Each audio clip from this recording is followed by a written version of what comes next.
자, 오늘 말씀 두 가지 본문 함께 보겠습니다. 고린도후서 3장 16절에서 18절 말씀, 또 에베소서 4장 11절에서 15절 말씀입니다. 있습니다. 그러나 사람이 주님께로 돌아서면 그 너울은 벗겨집니다. 주님은 영이십니다. 주님의 영이 계신 곳에는 자유가 있습니다. 우리는 모두 너울을 벗어버리고 주님의 영광을 바라봅니다. 이렇게 해서 우리는 주님과 같은 모습으로 변화하여 점점 더 큰 영광에 이르게 됩니다. 이것은 영이신 주님께서 하시는 일입니다. 그분이 어떤 사람은 사도로, 어떤 사람은 예언자로, 어떤 사람은 복음 전도자로, 또 어떤 사람은 목사와 교사로 삼으셨습니다. 그것은 성도들을 준비시켜서 봉사의 일을 하게 하고 그리스도의 몸을 세우게 하려고 하는 것입니다. 그리하여 우리 모두가 하나님의 아들을 믿는 일과 아는 일에 하나가 되고 온전한 사람이 되어서 그리스도의 충만하심의 경지에까지 다다르게 됩니다. 우리는 이 이상 더 어린아이로 있어서는 안 됩니다. 우리는 인간의 속임수나 간교한 술수에 빠져서 온갖 교훈의 풍조에 흔들리거나 이리저리 밀려다니지 말아야 합니다. 우리는 사랑으로 진리를 말하고 살면서 모든 면에서 자라서 머리가 되시는 그리스도에게까지 다다라야 합니다. 아멘. 예, 오늘 말씀은 주님의 일은 나를 변화시키는 것입니다. 입니다. 우리 인생에 있어서 가장 큰 변화는 어떤 사람을 만나느냐에 달려 있는 것을 보게 되집니다. 그래서 어떤 사람을 만나면 그동안 정체되어 있던 내가 성장하고 발전하게 되어지고, 또 반대로 또 어떤 사람을 만나게 되어지면 방황하고 또 잘못된 길을 걷게 되는 것들을 보게 되어집니다. 특히 우리가 만남에 있어서 우리의 결혼 배우자, 결혼 상대가 너무나 중요하고요. 또 그리고 멘토와 친구를 잘 만나야지만 되어집니다. 여러분, 이런 만남에 있어서 무엇보다도 그 만남의 시간에 우리의 변화와 성장이 이제 비례한다라는 것을 여러분들이 기억하기 바랍니다. 우리의 변화는 그 사람의 그러한 신뢰의 관계, 믿음의 관계 속에서 얼마만큼 시간을 보내느냐에 따라서 달려져 있음을 보게 되어집니다. 우리는 항상 삶의 여러 가지 문제의 연속선상에 있습니다. 우리의 어려움과 많은 상황들이 벌어집니다. 그러나 그 문제를 내가 어떻게 바라보느냐, 거기에 대한 시각과 나의 태도가 정말 중요하다라는 겁니다. 어쩌면 문제보다도 그 자세, 그것을 문제를 바라보는 나의 시각과 태도가 더 중요하다라는 것을 보게 됩니다. 왜냐하면 그러한 자세와 태도로 말미암아 내가 더 성장하고 발전하고 변화될 수 있기 때문에 그렇습니다. 그래서 이러한 나의 성장, 나의 변화는 다른 누구도 아닌 나의 선택입니다. 나의 선택. 하나님은 우리에게 자유의지를 주셨어요. 내게 선택권을 주셨어요. 그렇기 때문에 하나님은 억지로 그것을 하나님 뜻을 이루기 위해서 협박하거나 위협하거나 두려움을 주시는 분이 아닙니다. 변화되지 않는 것도 나의 선택이고 변화되는 것도 나의 책임이고 내 선택이다라는 것을 깨달아야 합니다. 자, 시편 81편 11절에서 16절에 그렇게 말하고 있는데요. 내 백성은 내 말을 듣지 않고 이스라엘은 내 뜻을 따르지 않았다. 그래서 나는 그들의 고집대로 내버려두고 그들이 원하는 대로 가게 하였다. 나의 백성 이스라엘이 내 말을 듣기만 했어도, 내가 가라는 길로 가기만 했어도 나는 당장 그들의 원수를 굴복시키고 내가 손을 들어서 그 대적을 쳤을 것이다. 나를 미워하는 자들은 그들 앞에 무릎을 꿇었을 것이며 이것이 그들의 영원한 운명이 되었을 것이다. 그리고 나는 기름진 밀 곡식으로 너희를 먹였을 것이고 바위에서 따낸 꿀로 너희를 배부르게 하였을 것이다. 예, 여러분, 우리 아버지는 나를 낳고 그냥 버려두는 분이 아니거나 내가 발전하는 것을 책임지고 있는 분이라는 것입니다. 내가 하나님의 뜻 안에 있고 하나님의 인도하신 가운데 있게 된다면 내가 변화되어지고 성장되어진다는 것은 당연합니다. 그것이 아버지의 마음이고 아버지의 뜻이고 아버지의 계획입니다. 자, 그런데 왜 많은 그리스도인들이 변화가 되지 않는가? 그들이 내가 변화되기 위해서, 내가 성장하기 위해서 다양한 것들을 시도해 봤습니다.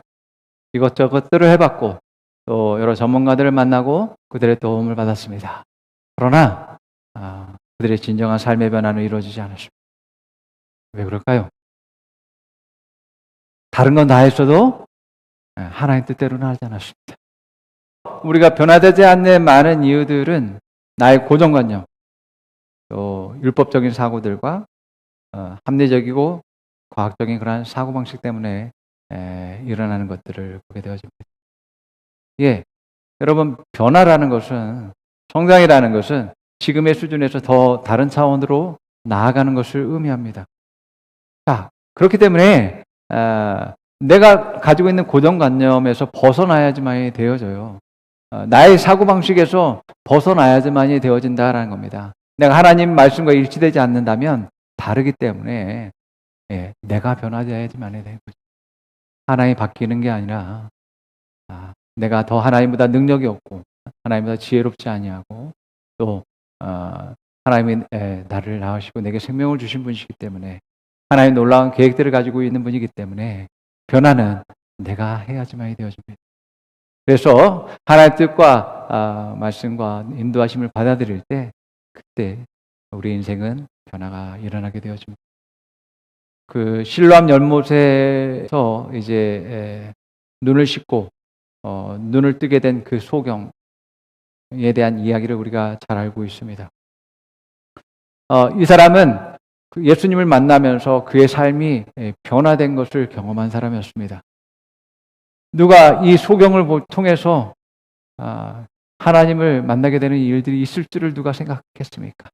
오직 하나님만이 그 영광을 계획했다라는 것이죠. 소경은 예수님을 만나서 변화되어졌는데 소경이 나은 것을 보고서 그 이야기를 들은 바리새인들, 종교인들은 예수님을 믿지 못했고 또 소경의 눈뜬 것조차 부정하게 되어지는 일들이 일어나게 되어집니다. 그들의 믿음이 없음으로 말미암아서 그들은 변화되지 않았습니다. 변화되기를 거부하고 그들은 고집하고 있었습니다. 예수님이 곁에 있어도 예수님을 만나지 못하는 것입니다. 하나님의 영광을 보지 못하게 되는 것입니다. 우리가 교회 안에 있다고 또 어떤 직분을 가지고 있고 어떤 일을 하고 있다라고 해서 우리가 하나님의 영광을 보는 게 아니라 정말 하나님의 온전한 그 마음과 그 사랑과 그 뜻을 알고 내가 거기에 순종할 수 있고 또 믿음으로 반응할 수 있는 사람이 진짜 성장하고 변화된다는 것을 믿으시기 바랍니다. 예.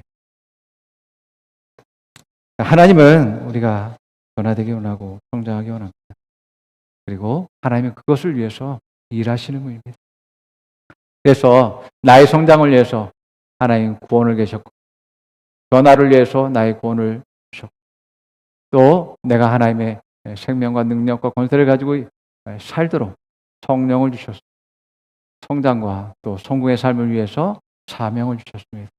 여러분, 새로운 피조물이 된다라는 것. 이것이야말로 가장 크고 중요한 하나님의 그러한 변화이고 성장이고 하나님의 일하심이다라고 할 수 있습니다. 죄인이 의인 되는 것.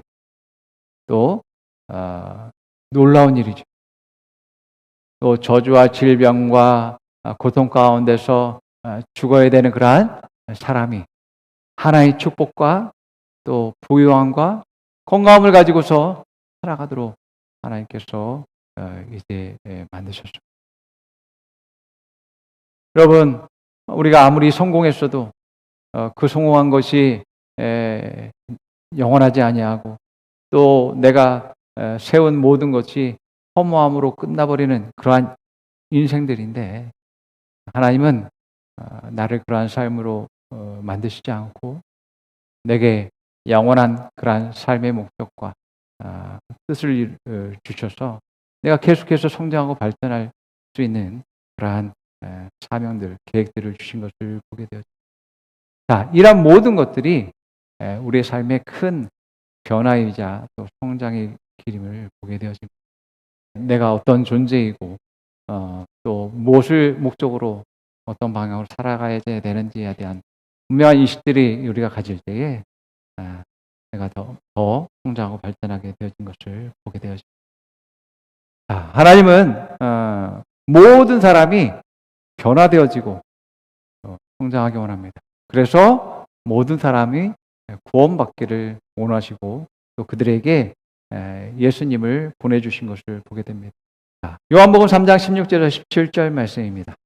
하나님께서 세상을 이처럼 사랑하셔서 외아들을 주셨으니 이는 그를 믿는 사람마다 멸망하지 않고 영생을 얻게 하려는 것이다. 하나님께서 아들을 세상에 보내신 것은 세상을 심판하려 하는 것이 아니라 아들을 통하여 세상을 구원하시려는 것이다. 예. 자, 멸망과 죽음과 질병과 저주가 죄가 가득한 이 세상 가운데 모든 사람에게 있는데 그렇게 죽을 인생이 영원한 삶을 살 수 있도록 변화시키고 또 온전하게 하기 위해서 예수님을 보내셨다라고 말씀하고 있습니다. 우리의 삶은 내 스스로 변화시킬 수 없습니다. 온전한 변화와 성장을 이루기 위해선 예수님이 필요하고 또한 나의 믿음이 있어야지만이 되어집니다. 그 변화가 예수님으로부터 예수님의 생명으로부터 시작되어진다라는 것들을 우리가 발견하게 되어지는데 사도행전 9장 18절에서 22절 말씀 한번 보겠습니다. 곧 사울의 눈에서 비늘 같은 것이 떨어져 나갔고 그는 시력을 회복하였다. 그리고 그는 일어나서 세례를 받고 음식을 먹고 힘을 얻었다. 사울은 며칠 동안 다마스커스에 있는 제자들과 함께 지냈다. 그런 다음에 그는 곧 여러 회당에서 예수가 하나님의 아들이심을 선포하였다.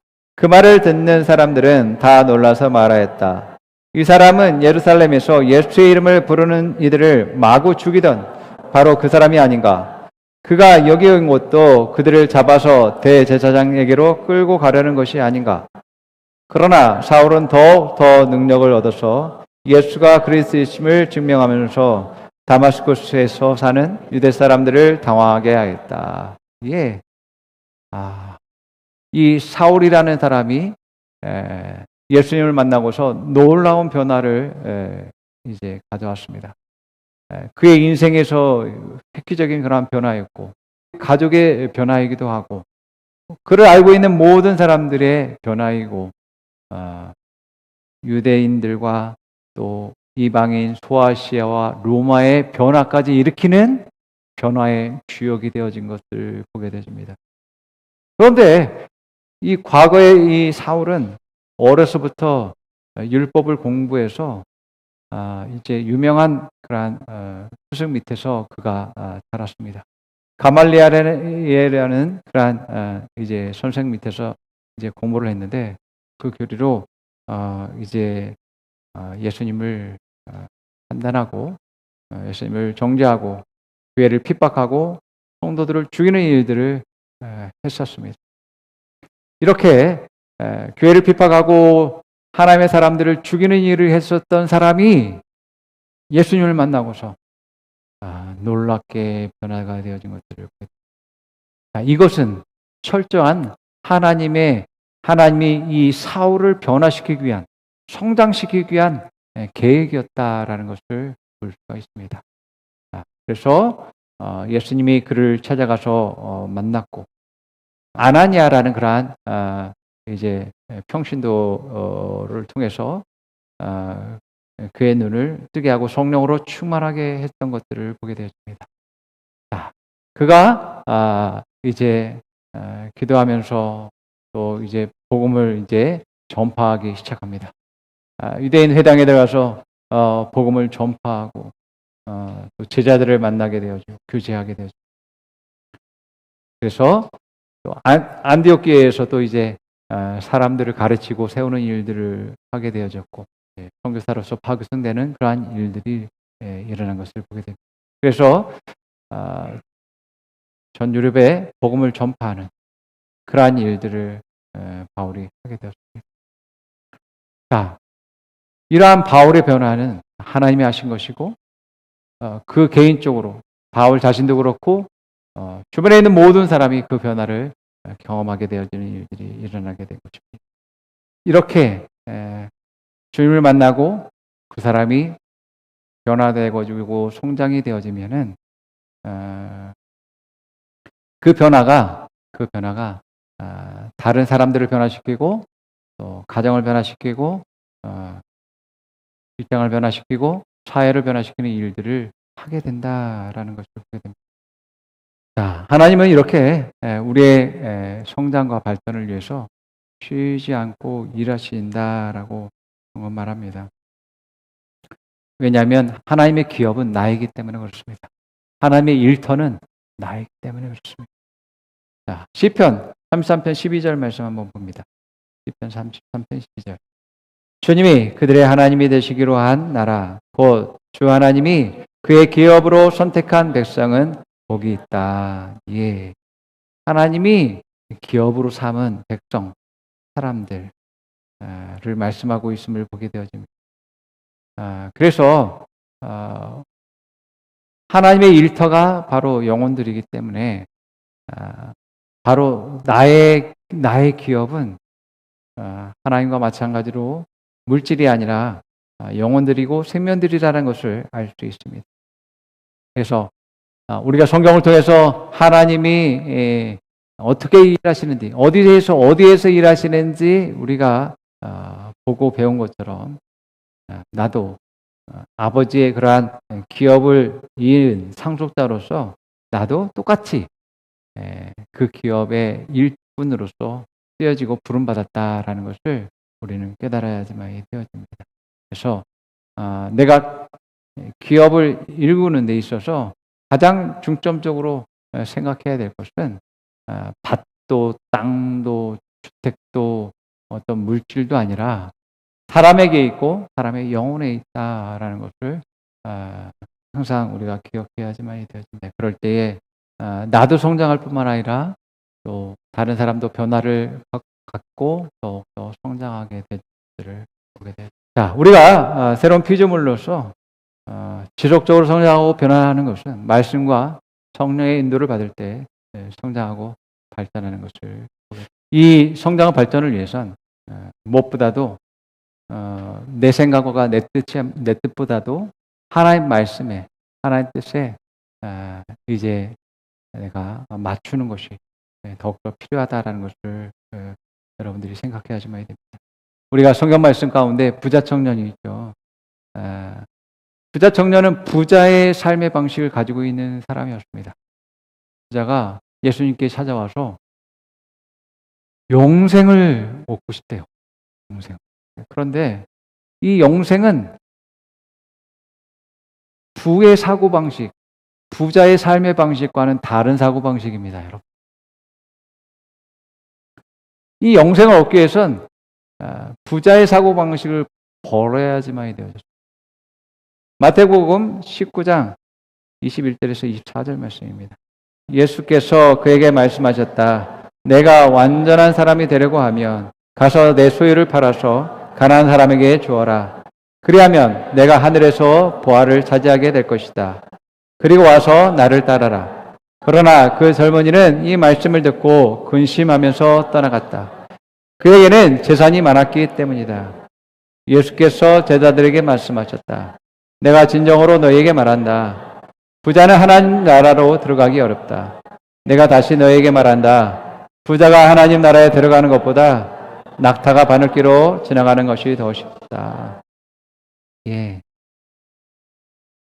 부자의 사고방식으로는 하나님 나라에 들어갈 수 없다라고 말하고 있습니다.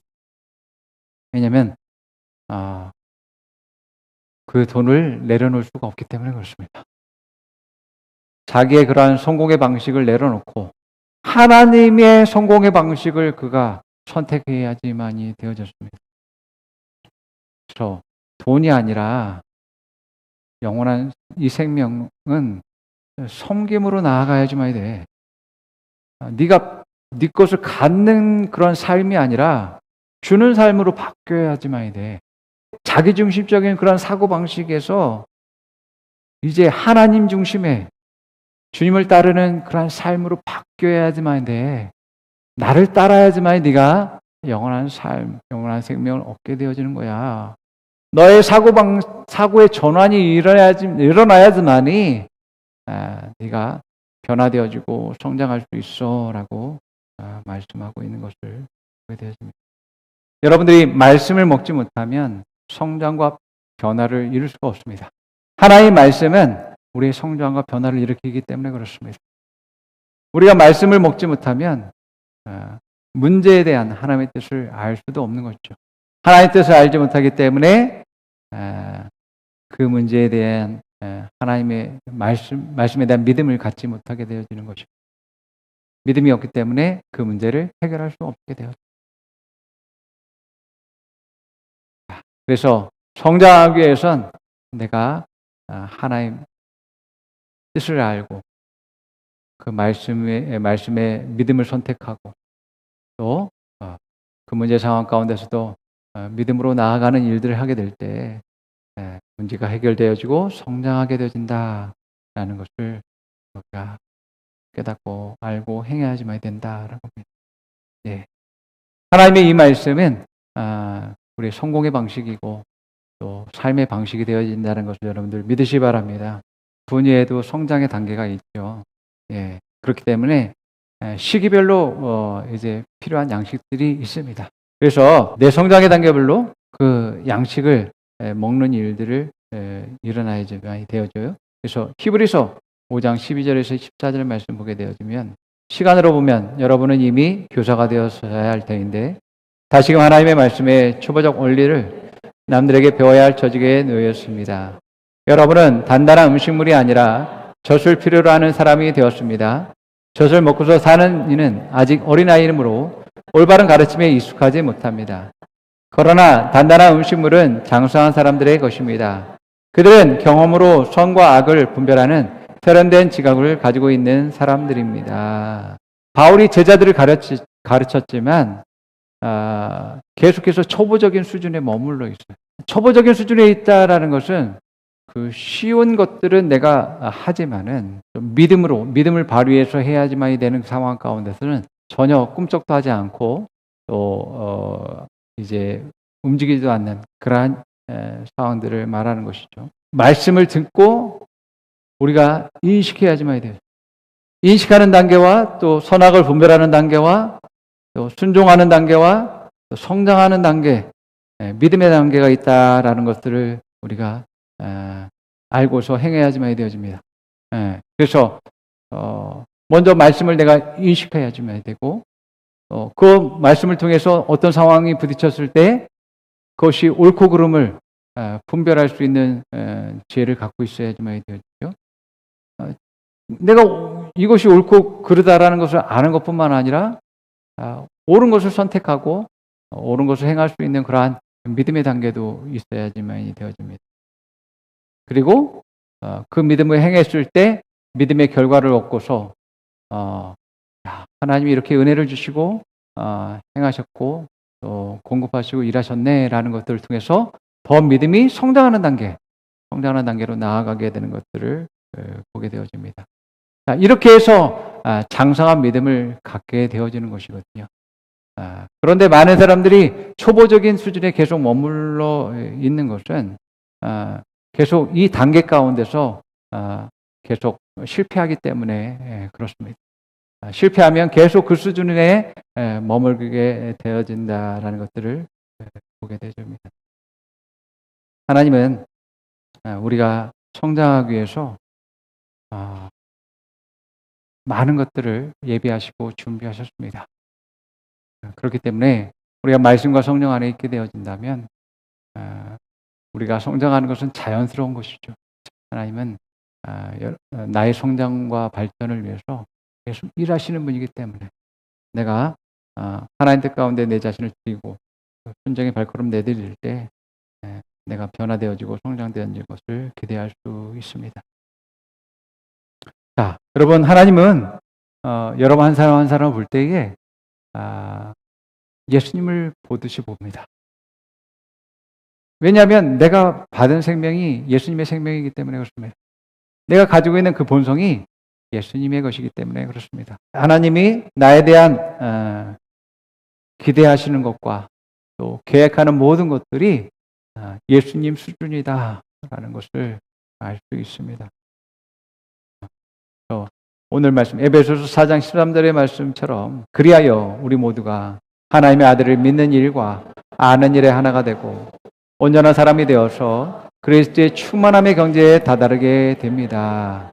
우리가 하나님의 아들을 아는 일과 믿는 일, 이것에 하나가 되어지고 믿고 아는 것에 그치지 않고 더욱더 온전하게 되어지고 온전하게 되어진다는 것은 내가 그것을 행함으로 순종함으로 살아가야 된다는 것을 말합니다. 그래서 그리스도의 충만함의 경지에 예수 그리스도의 형상이 내 삶에서 온전히 나타내지는 그러한 수준에까지 다다라야 된다라는 것을 말하고 있습니다. 여러분, 어린아이 수준에서 머물지 마시고 초보적인 수준에서 머물지 마시고 장성한 분량으로 나아가는 여러분 되기를 축복합니다. 여러분들이 변화와 성장을 선택하고 그 선택한 대로 또 행함으로 말미암아서 더욱더 변화를 이루는 삶을 살기를 축원합니다. 자, 함께 고백해 봅니다. 하나님은 나의 성장에 책임을 갖고 있습니다. 하나님의 일은 나를 변화시키는 것입니다. 하나님의 일은 나를 성장시키는 것입니다. 하나님은 나를 구원하셨습니다. 하나님은 내게 성령을 주셨습니다. 하나님은 내게 사명을 주셨습니다. 나를 변화시키는 것은 나의 선택입니다. 내가 성장하는 것도 나의 선택입니다. 내가 성장하는 것을 누구도 막을 수 없습니다. 나의 양식은 하나님의 말씀입니다. 나는 말씀을 선택합니다. 하나님은 나를 예수님으로 봅니다. 나는 예수님의 생명을 가졌습니다. 나는 예수님이 주신 권세와 능력을 가졌습니다. 나는 예수님 수준으로 성장해야 합니다. 자, 옆 사람에게 말해봅니다. 어린아이 수준을 버리십시오. 지금 수준에서 만족하지 마십시오. 성장을 선택하십시오. 당신과 나는 서로의 성장을 위해 존재합니다. 당신은 예수님 수준으로 성장합니다. 아멘. 기도하겠습니다. 할렐루야. 주님